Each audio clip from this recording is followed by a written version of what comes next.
Hello guys, welcome back over here. We are talking about the new William Penhaligon today from the Penhaligon's Portraits collection that comes in a box like this. So stay tuned to hear more about this perfume. So guys, I've done a video on my favorites from the Penhaligon's Portraits collection, and if you're not familiar with this collection, these are the animal heads, and this one is a release that came out earlier this year. And is the latest addition to my Penhaligon's Portraits collection. I am a fan of this collection. I think they're quite fun and collectible, and I also enjoy the scents. They're not too out there. They're quite, quite pleasing scents. And this one, I just am so, wow, it's so tight on here.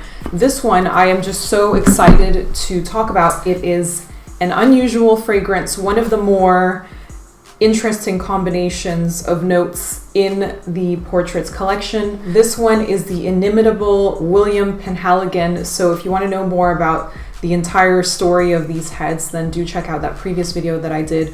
But this is William Penhaligon himself. So amongst all of the characters of the Portraits collection, this one would be like the leader of the gang, basically, because his name is actually Penhaligon.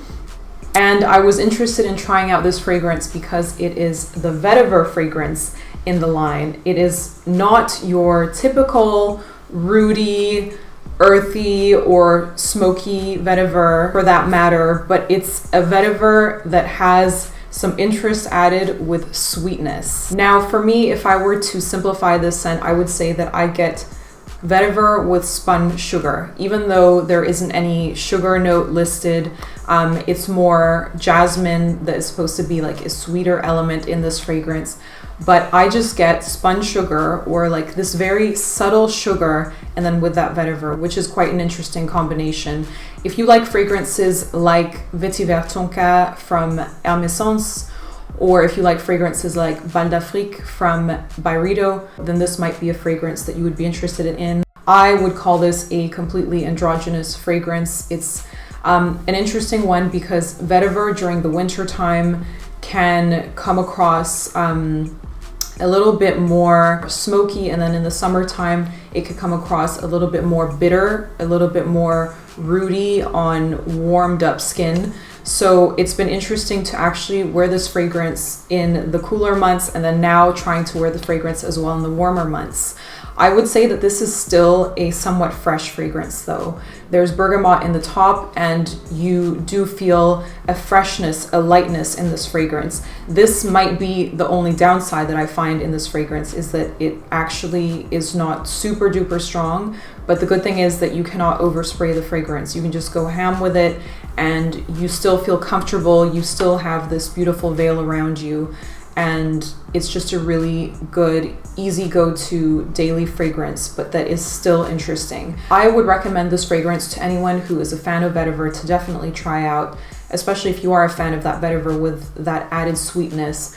But if you find that something that has tonka with vetiver is a little bit too much for you, this one is a lot easier to handle. It could even come off as like a bitter tea-like scent as well. So if you like that kind of thing, you might also find this one interesting. Like I said, for me, the only downside would be that it is not like super duper potent or strong, but a lot of people do like having a fragrance that is medium or lighter in weight.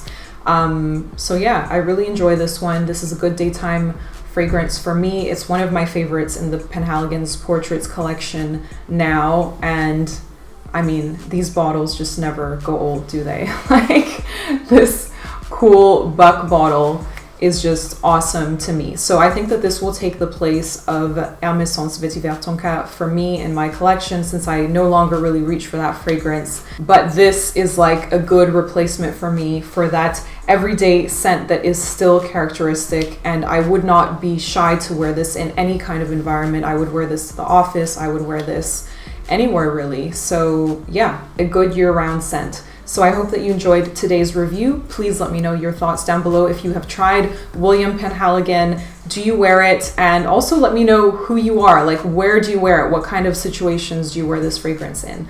And I will see you in my next review. Bye.